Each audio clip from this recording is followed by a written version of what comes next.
Na vida passada, o nosso protagonista era parte de um time de resgate, um herói, mas morreu num acidente. Triste, não é mesmo? Pelo menos não foi tentando fazer parkour no banheiro. Enfim, ele acordou em um novo mundo cheio de bestas mutantes, criaturas bizarras e os tais despertados. E, adivinha, ele também despertou um poder. O poder dele é bastante peculiar, gastando energia física e mental, ou seja, ficando com dor nas costas e enxaqueca, ele consegue criar gemas, bonitinhas, coloridas e muito perigosíssimas. Se alguém aceita a gema, ele consegue controlar a vida, a alma e até a consciência da pessoa. É tipo virar o gerente geral da existência alheia. Em teoria, isso parece um poder extremamente apelão. Claro que tem um porém. Sempre tem. Imagina a cena. Ele segura a gema na mão e a Sujin Yao aparece perguntando o que o Zampin tá fazendo. Ele, com a maior cara de quem foi pego roubando o biscoito antes do jantar, responde: "Nada não, por acaso você quer um docinho?" Ela recusa na hora. Diz que jamais aceitaria ser controlada por ele. E tem razão, afinal, a gema só funciona se a pessoa souber exatamente o que ela faz e aceitar o contrato de livre e espontânea vontade. Ou seja, sem contrato, sem magia. É tipo tentar usar um cartão de crédito vencido. O antigo dono desse corpo quase explodiu de raiva quando descobriu essa falha no poder. Ficou tão indignado que parecia cliente esperando entrega atrasada. Sujin Yao, tentando dar uma força, diz para ele não desistir, que um dia alguma criatura doida o suficiente vai topar ser dominada por ele. O garoto dá uma risadinha meio irônica e diz: "Fácil pra você falar, só eu mesmo pra aceitar isso." E aí dá aquele estalo, um clarão na mente, um momento de pura iluminação. Espera aí, e se eu mesmo comer a gema? Sem pensar muito, como todo bom protagonista impulsivo, ele manda a gema pra dentro. Sujin Yao, meio assustada, pergunta o que ele tá fazendo. Mas aí é tarde, um poder verde começa a envolver o corpo dele, e uma energia maluca sobe até o céu. Parece até que ele invocou um dragão, ou comeu comida estragada. Sujin Yao se aproxima, preocupada. "Você está bem?" Ele responde todo suado, meio tremendo. "Eu acho que sim." Ela recomenda que ele tome mais cuidado, porque ele quase fez ela infartar, e os dois acabam ficando ali conversando. Ela diz que tá tarde e vai voltar pro dormitório. Ele pergunta, meio cabisbaixo, se ela vai se formar mesmo. Ela explica que já decorou todos os livros e que agora é só na porrada que vai evoluir. E nosso garoto sabe bem que o sonho dela desde criança era entrar no time de patrulha e proteger a Terra. Antes de ir, ela dá um empurrãozinho motivacional. "Não desanima, quando você ficar mais forte, talvez a gente lute juntos." Ele solta uma risada sem graça e responde: "Difícil. Fui designado como fazendeiro da escola. Vou é plantar alface mutante no fundo do pátio." Apesar da zoeira, ele fica meio triste. Mesmo que ela fosse amiga do antigo dono do corpo, ainda assim doía se afastar dela. E pensava bem no fundo, queria dar um abraço nela e do nada o corpo dele começa a se mover sozinho. Ele mesmo se vê como se fosse um espectador de si. Tipo, alô, quem tá controlando essa porcaria aqui? Ele agarra ela num abraço espontâneo e Sujin Yao fica toda sem graça. Responde com aquela voz embaraçada: "Eu já tô indo, tá?" Sai correndo toda atrapalhada, e ele, recuperando o controle do próprio corpo, só consegue dizer: "Toma cuidado no caminho." Ela se virou meio sem jeito, encarou o Zampin e mandou ele prestar mais atenção nas coisas da vida. Nosso garoto respondeu com um sorrisinho e um tchauzinho todo simpático, mas aí algo estranho aconteceu. Ele percebeu que o corpo dele tinha se mexido sozinho. Ele quis dar um abraço e o corpo obedeceu, como se tivesse um piloto automático. Coincidência? Talvez, mas é claro que ele queria testar mais. Primeiro comando, sair voando igual o Superman. Resultado, caiu igual um jumento, de cara no chão. Segundo teste, desferir o poderoso soco da montanha. Resultado, só bateu o vento e caiu de novo feito um trouxa. Lá estava ele jogado no chão, chorando pela dignidade perdida. Mas no meio do drama, ele percebeu algo genial. Agora conseguia comandar o corpo só com a mente. Desde que fosse um movimento que um ser humano de carne e osso pudesse fazer, ele conseguia. E se soubesse como o movimento funcionava, nem precisava treinar. Era como se tivesse zerado o modo tutorial da vida. A única coisa atrapalhando era o físico dele mesmo que, bem, digamos que estava mais pro sedentário nível difícil. No dia seguinte, ele acordou todo quebrado. Não na cama e sim na escola. Isso porque de madrugada mandou o corpo sair para correr sem nem estar consciente. O resultado, pernas gritando, alma pedindo socorro. Mas a hipótese estava confirmada. Ele podia dar comandos mesmo dormindo. E ninguém notou nada. Ou seja, ponto pro maluquinho. De repente começaram os burburinhos. Uma tal de Lu, ou Ju, estava chegando. A escola parou. Ela passou e brilhou tipo comercial de shampoo em câmera lenta. Ele já sabia que ela era a musa local, mas então veio o som, um estalo estranho, depois outro e mais outro. Que diabos é isso? Ao lado dele tinha uma coisa, uma criatura com cara de raposa gigante devorando alguém como se fosse rodízio de sushi. A menina estava sendo literalmente comida e ninguém parecia notar. Zampin congelou. Aquela não era Lu ou Jill de verdade. A coisa toda torta se aproximou dele com um sorriso que mais parecia erro de renderização de jogo de terror, dizendo que ele não parecia estar bem. Ele, com a alma tentando escapar pela boca, respondeu tremendo: "Não, tá tudo certo, só tive os pesadelos."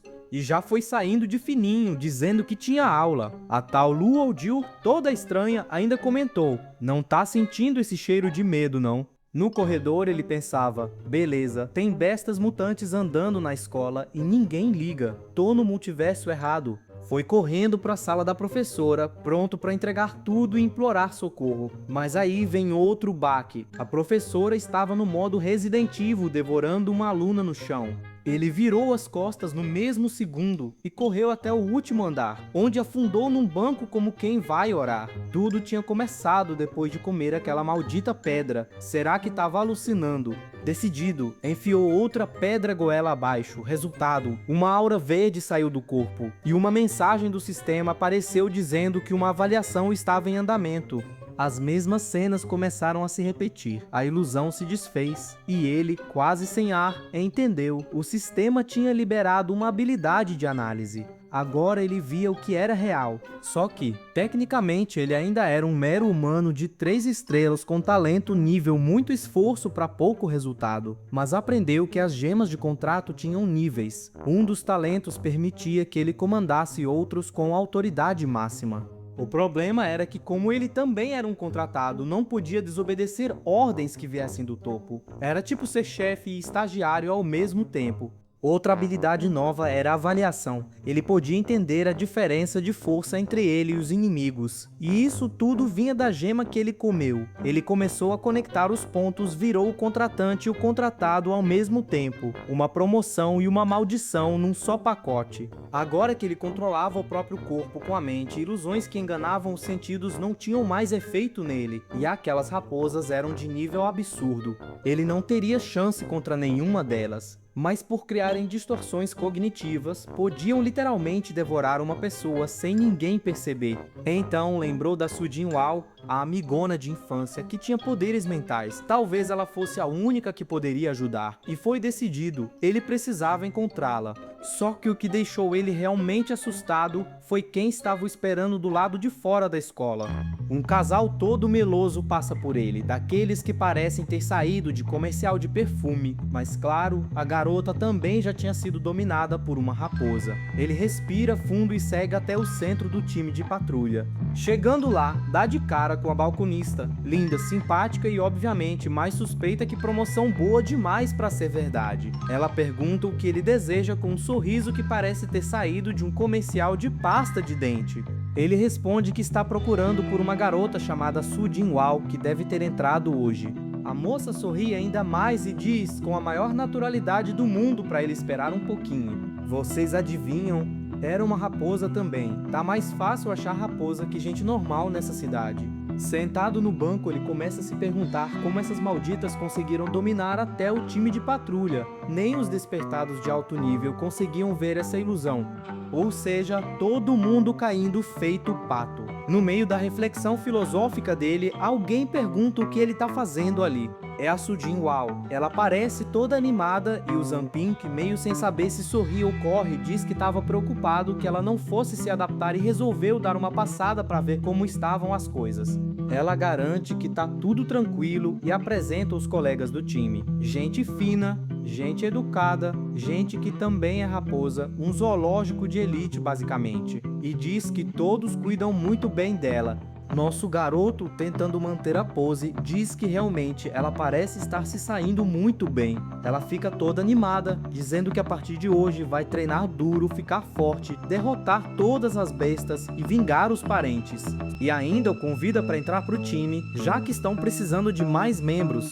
Mas ele, com aquela humildade estratégica, diz que a habilidade dele é meio mais ou menos e que não vai conseguir ajudar muito. Como ela parecia já adaptada demais, e ele era só um fazendeiro no meio de uma convenção de lobos em pele de cordeiro, decidiu que era hora de ir, mas ele já sabia, já tinha percebido. Diz adeus a Sujin Wao e ao grupo inteiro dela, que surpresa também eram raposas. Tentando parecer tranquilo, ele sai dali com a mente a mil, se perguntando como o grupo mais forte da cidade foi dominado tão facilmente. Sujin Wao tinha chegado hoje e já estava nessa. Essas criaturas eram chamadas de raposas da ordem natural. A habilidade delas era tão insidiosa que fazia qualquer bizarrice parecer café com leite. Nesse ponto, elas não só se infiltraram na escola, mas na cidade inteira. Pell City já era basicamente um rebanho de luxo sendo pastoreado por essas criaturas. Utilizando sua técnica de análise, ele conseguiu descobrir alguns detalhes. Primeiro, a maioria das raposas está entre nível intermediário e alto. Já no time de patrulha, tinha algumas tão poderosas que ele nem conseguia identificar o nível. Sabe quando você olha o chefe final no primeiro mapa do jogo? Pois é a mesma sensação. Segundo, a criatura que matou Luo Shiyu era forte demais. Só de tentar analisar, ele sabia que seria descoberto. Era nível avançado ou talvez até nível rei, a rainha das raposas, basicamente. Com tanto poder, não era de se espantar que tivessem dominado tudo sem levantar suspeita. E ainda eram mais espertas que político em época de eleição. As habilidades eram todas voltadas para enganar. Quarto, as raposas estavam priorizando pessoas influentes, já os outros eram só comida, apenas gado puro. Nessa situação, encarar essas criaturas de frente era basicamente suicídio, mas ele também não podia ficar de braços cruzados vendo gente inocente ser devorada como entrada de restaurante caro. Ele precisava de poder e rápido. Uma semana depois, acorda às 3h54, o famoso horário em que só gente atormentada ou galo de fazenda desperta. Desde que recebeu a habilidade nova, seu corpo vinha descansando melhor. E depois de muito treino, conseguiu alcançar o nível 2. Todo o resto de energia física e mental que sobrava, ele transformava em gemas, com fé, suor e esperança de que uma hora ou outra viesse uma com efeito decente, porque até agora era só decepção em forma de pedrinha colorida. Mas hoje, finalmente, apareceu uma com cor. Ele consome a gema com aquele pensamento positivo de quem toma um remédio sem bula. Tomara que isso funcione e não me mate. O gosto parecia veneno. Pouco depois, algo começa a se acumular nele. No perfil, surge a nova habilidade, Caminhante da Noite. Visão noturna, presença reduzida à noite e se estivesse sob uma sombra, ficava completamente invisível. Agora sim, meu amigo. Agora ele podia começar a lutar de verdade. Além disso, a gema de contrato também subiu para o nível 2 e ele logo começou a filosofar. Será que isso tinha a ver com o nível base dele? Porque, se ganhasse um talento novo a cada nível, daqui a pouco estaria mais apelão que protagonista de anime. Eventualmente se tornaria invencível, mas com um novo talento na mão, ou melhor, ativado. Não tinha por que enrolar, era hora de botar a mão na massa. Sem perder tempo, ele ativa o efeito do Caminhante da Noite, já todo animado, dizendo: bora testar isso aqui. Sai correndo pela escola igual criança com tênis novo, e logo percebe que sua visão noturna agora estava tão boa que dava até vontade de usar óculos escuros. Ele enxergava tudo com uma nitidez absurda, até mesmo um anel esquisito jogado no chão, que parecia ter sido colocado ali só para chamar atenção. Achando aquilo meio fora do normal, ele se agacha e tenta usar a habilidade de análise várias vezes. Tipo, várias mesmo. Parecia até que o anel estava se fazendo de difícil, até que finalmente dá certo. O anel era o lendário Anel do Assassinato, um item cabuloso que, quando equipado, fazia qualquer forma de vida simplesmente ignorar a existência do usuário. Sim, era praticamente virar um NPC de cenário. A análise revela o que tinha rolado. A raposa da ordem natural, Xiyu, dominadora do corpo da lua, tinha enfrentado alguém ali. E aparentemente esse alguém era o verdadeiro dono do anel. O sujeito se achou espertão e partiu pra cima, mas a Xiyu tava só esperando. Com um único corte, o cara foi rasgado ao meio como papel sulfite. Ele sabia que a lua Xiyu sempre foi uma garota honesta, apesar do visual que grita chefona de máfia mágica. Então aquele ataque não era sobre ela. O que isso significava? Que tinha mais gente além dele querendo bater de frente com essas raposas na cidade da Pérola. Só que antes que ele pudesse digerir tudo aquilo, uma raposa pula o muro de surpresa, do nada perguntando: "Quem tá aí?" Ela se joga no mato feito detetive de novela mexicana, afirmando que sabia que o anel estava por ali. Ela sentiu a presença de alguém, mas agora não sentia mais nada. Nem cheiro, nem chakra, nem Wi-Fi. Isso só podia significar uma coisa. O sortudo, no caso, nosso protagonista, devia ser um despertado de nível intermediário para cima. A ficha cai, o anel no chão era uma armadilha e ele quase mordeu a isca. A raposa então se manda, dizendo que precisa informar a realeza. E para ele era uma maravilha, porque agora, com o caminhante da noite e o anel combinados, ele estava praticamente invisível. O sol nasce, são 5h36 da manhã, e ele está mais aliviado que estudante em dia de prova cancelada.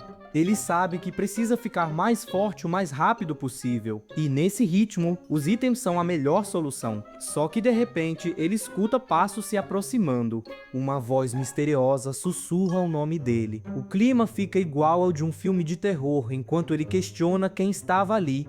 A voz só responde: "Se esconde", e antes que ele pudesse pensar em correr ou berrar, uma garota surge do nada, tapa a boca dele e avisa. Eles já estavam ali, no quarto dele. Fazia 4 minutos que ele tinha acordado e já tinha 3 raposas investigando o corpo dele dormindo ali na cama. A Dalu pergunta se foi ele. Já prepara um ataque vermelho na mão, gritando algo tipo "morra", com uma vibe bem passivo-agressiva. Mas a raposa para o ataque. Ela pensa, se tivesse sido ele, teria lutado para sobreviver, não é mesmo? Além disso, ela não sente o tal anel. Já outra raposa, mais fofoqueira, diz que ele é suspeito, afinal sempre sai para caminhar e hoje não saiu. Mas a lua Xiyu, que também é da realeza e claramente tem mais bom senso, conclui: não é ele, isso aí é só um rango inútil. E ainda dá um sermão: nessa cidade comida não se desperdiça.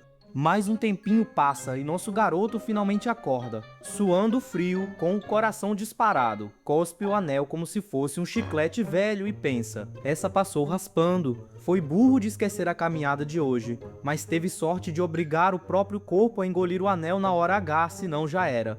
O mais estranho é que ele ouviu a voz da Suedin Wall dizendo pra se esconder. Agora ficou na dúvida. Era delírio, instinto, ou ele tá começando a ficar sensível demais.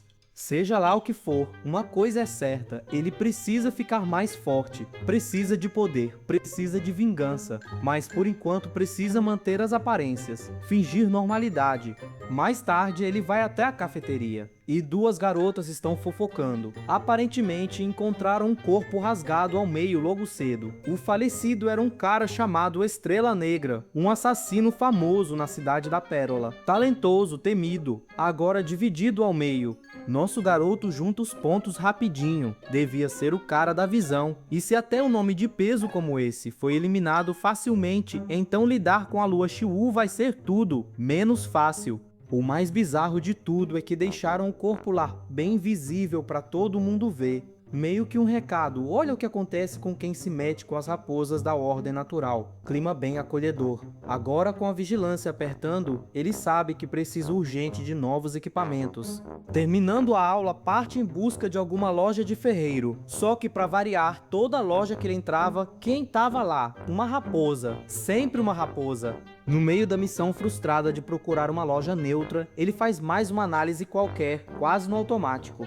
Aí o sistema, empolgado, avisa: parabéns, 100 análises feitas. E o premia com um ranking intermediário da habilidade. Agora ele conseguia ver o potencial de crescimento das pessoas e até uns talentos escondidos. A raposa da vez até chamou ele para entrar na loja, mas ele só mandou aquele valeu. Mas hoje não, chefe. Ele só queria uma loja que ainda não tivesse sido dominada. Foi então que ele deu de cara com a ferraria Ferro da Alma. Lá dentro houve uma voz dizendo que a espada era de alta qualidade. Era o loirinho tentando convencer o velho ferreiro. Não é querendo me gabar, mas essa lâmina aqui é top de linha e tô fazendo um preço, camarada. O velho, com zero paciência, manda ele tirar o olho da filha dele e levar aquele ferro velho embora. O loirinho fica pistola e vai na direção do velho, perguntando se ele por acaso não ouviu o que ele disse. Mas antes de qualquer coisa, nosso garoto pega a espada da mesa. O loirinho já vem gritando: "Ô, larga isso aí, pivete, vai apanhar." Mas aí o sistema já solta. Essa espada até chama atenção, mas foi remendada de um jeito horroroso. É praticamente decorativa. E o garoto manda na lata: "Essa espada vai quebrar." E adivinha, quebrou, bem na hora. O loirinho começa a soltar faísca, literalmente, ativa uma eletricidade e grita: "Você arruinou tudo! Sabe com quem tá falando? Eu sou discípulo direto do mestre de artes marciais da escola de Shinji." Ele parte para cima do nosso garoto com um combo de luz que parecia efeito especial de anime barato. Só que o garoto manda uns clones da sombra e, usando o Pink, dá só um tapinha de leve na cara dele.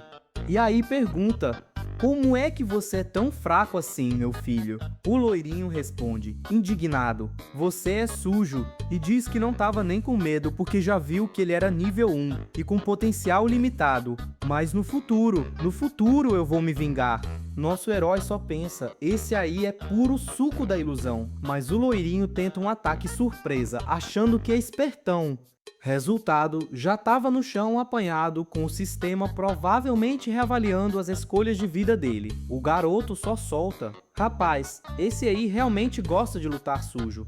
De repente, aparece uma voz firme do fundo da ferraria. Saí por um segundo e virou zona aqui dentro. Era uma garota com abdômen de dar inveja em fisiculturista e tinha expressão de quem resolve tudo no grito. Ela olha pro loirinho e manda o recado: "Ou você some, ou eu te arrebento." E o coitado sai em disparada, como se a alma dele tivesse ficado para trás. Nosso garoto já sente o alerta: melhor sair antes que sobre para mim também. Mas ela aparece na porta e bloqueia a saída. "Qual é o problema, hein, rapaz?" pergunta, com aquele jeitinho ameaçador. "Acho melhor você ficar. Vamos ter uma conversinha."